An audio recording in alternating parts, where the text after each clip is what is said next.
Hello guys, welcome back to my YouTube channel which is Tutor Hidden Classes, and today I am here presenting a new chapter of History Class 8, chapter number 2, from trade to territory means trade से territory तक britishers ने हमारे India में कैसे कब्जा किया. So today we will discuss about that chapter. Okay. So first, which is the most important thing, that is the last Mughal emperor on that days are the Aurangzeb. Okay. So Aurangzeb was the last most powerful Mughal emperor. After the death of Aurangzeb in 1707, what does it done? That after that, the many Mughal subedars and zamindars were emerging, were establishing their power on their provinces. Governors यानी कि सूबेदार, समझते हो, class 6 में 7 में पढ़ा था. Subedars were granted by the Mughal emperors. So Mughal emperors के मरने के बाद ऐसे एस्टैब्लिश किया. एंड आफ्टर दैट, हाँ, ऐसा नहीं कि मुगल एम्परर के बाद भी, औरंगजेब के बाद भी मुगल एम्परर नहीं था, but that rulers are not so very powerful to take up, to make up their power, to make up their establishing their power in a higher way. So इसके लिए क्या होगा, on the 18th century the Britishers के, okay, एक नया political power हमें दिखने को मिला. वो पॉलिटिकल पावर कौन था? Britishers. Now Britishers, when east India company comes east, now how Britishers got an anglicized name of East India Company. So in 1600, obviously the East India Company was emerging in our India. So what they done, that in England, the ruler of England, which is Elizabeth I, so they make a grant, issue a farman, a grant, okay, a royal order. So on that charter, what was mentioned, that only England can trade in India. Means in Europe. इसका मतलब नहीं है कि Europe में सिर्फ England ही कर सकता है, ऐसा नहीं. Only in England Britishers can establish और have their business in India. ये जारी कर लिया. बस क्या हुआ उसके बाद, then Britishers go into the India and they establish their trade. Now उनका बेस फर्स्ट कहा था, गोवा पे उन्होंने सबसे पहले उनका बेस बनाया था. So one important fact, that is, जब हमारा देश आजाद हुआ था, when our India was independent, many few states are there, those who are not really independent on that time.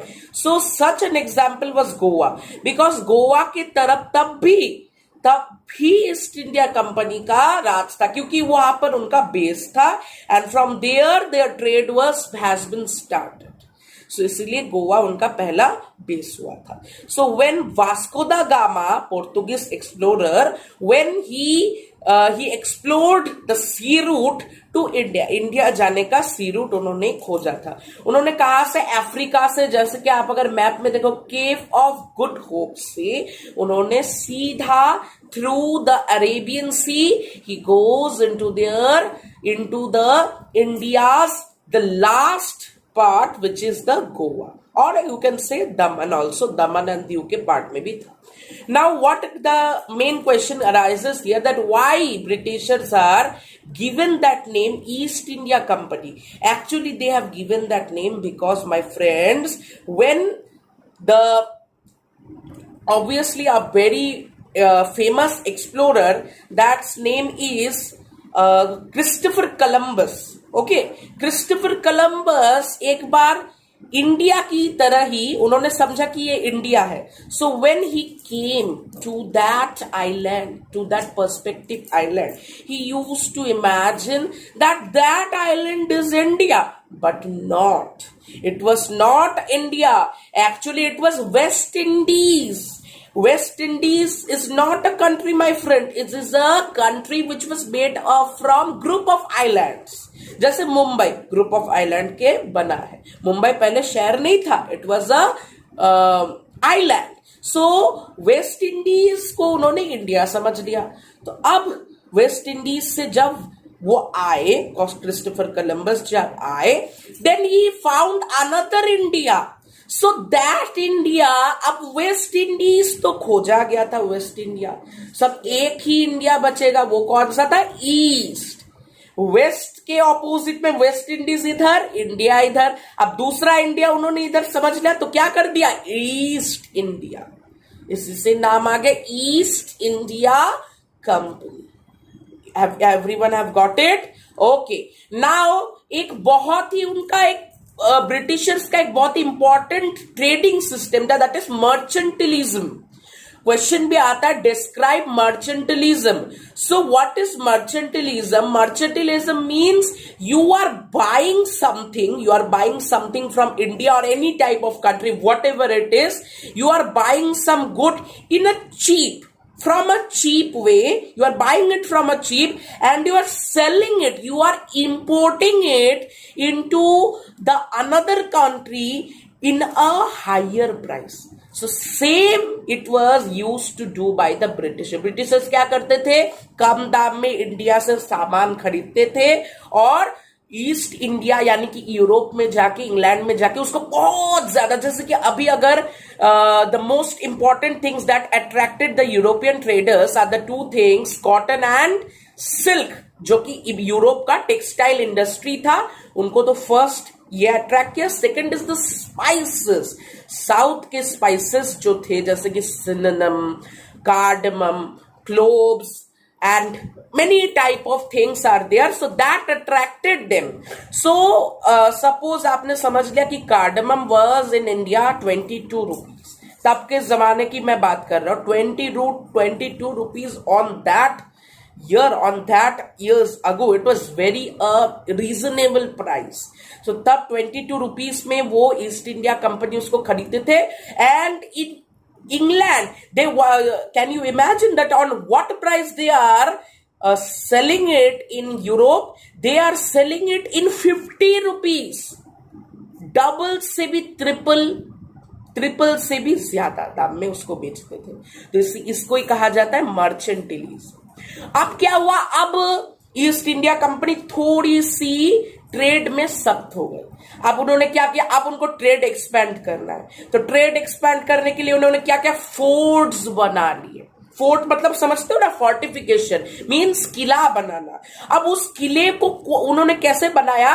Local rulers भी थे. ऐसा नहीं है कि सिर्फ तुम्हारा इंग्लिश ईस्ट इंडिया कंपनी ही इंडिया में कंट्रोल कर रहा था, ट्रेड कर रहा था. ऐसा नहीं. डच, फिर तुम्हारा फ्रांस के जो थे, ये सब लोग मतलब बिल्कुल उनके कंपिटिटर्स थे, बिल्कुल दुश्मन थे. ये क्या कर देते थे? कभी कभी तो ये दे ब्लॉकेटेड देयर शिप्स. उनको घुसने ही नहीं देते थे सी रूट में. कभी कभी तो तोप से दूसरे के जहाजों को उड़ा दिया करते थे इन द सी रूट में ही. तो इसलिए वो बहुत बड़े शत्रु थे. तो आगे जाके तुम पढ़ोगे कि फ्रांस का हेल्प लिया था टीपू सुल्तान ने. Tipu Sultan, you know, the tiger of Mysore. So उन्होंने हेल्प लिया था फ्रांस से ईस्ट इंडिया कंपनी को हराने के लिए, क्योंकि वो जानते थे कि दुश्मन पर दुश्मन टक्कर है, दुश्मन का दुश्मन दोस्त होता है. तो that was the idiom used by the Tipu Sultan. So अब क्या किया उन्होंने? ब्लॉकेडेड कर दिया, फोर्टिफिकेशन किया.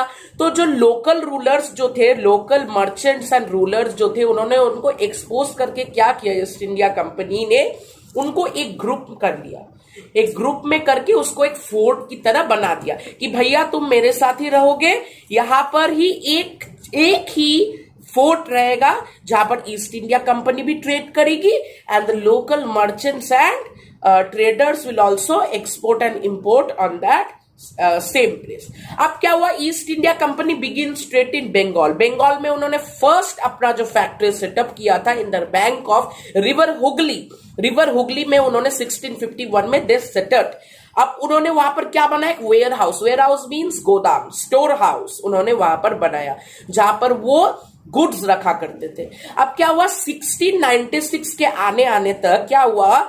जो मुगल एम्परर औरंगजेब से उन्होंने एक फरमान यानी कि रॉयल एडिक्ट और रॉयल ऑर्डर उन्होंने इशू करवाया। तो वो रॉयल ऑर्डर क्या था, उसमें कहा गया था कि right to trade duty free, East India company can trade और have the right to trade duty free. Duty free means revenue tax free. उनको टैक्स कुछ देना ही नहीं पड़ेगा। अब इससे तो बंगाल के जो मुर्शिद कुली खान थे बहुत भड़क गए कि अरे भाई तुम मेरे ही राज्य में आके, तुम मेरे ही यहां पर आके तुम टैक्स नहीं दोगे तो तुम क्यों राज कर रहे हो। तो कैसे मुर्शिद कुली खान क्यों नहीं प्रोटेस्ट करते। अब मुर्शिद कुली खान नवाब बंगाल के साथ हम आगे पढ़ेंगे कि बैटल ऑफ प्लासी छिड़ गया था। Battle of Plassey which was the famous on the first victory of east India company, उसको हम नेक्स्ट पार्ट के वीडियो में अच्छे से समझेंगे। सो आज तक my friends, this much only. On the next part of video on tomorrow I will explain about the battle of Plassey and how trade became two conflicts में बदल गया। Okay my friends, see you, bye bye.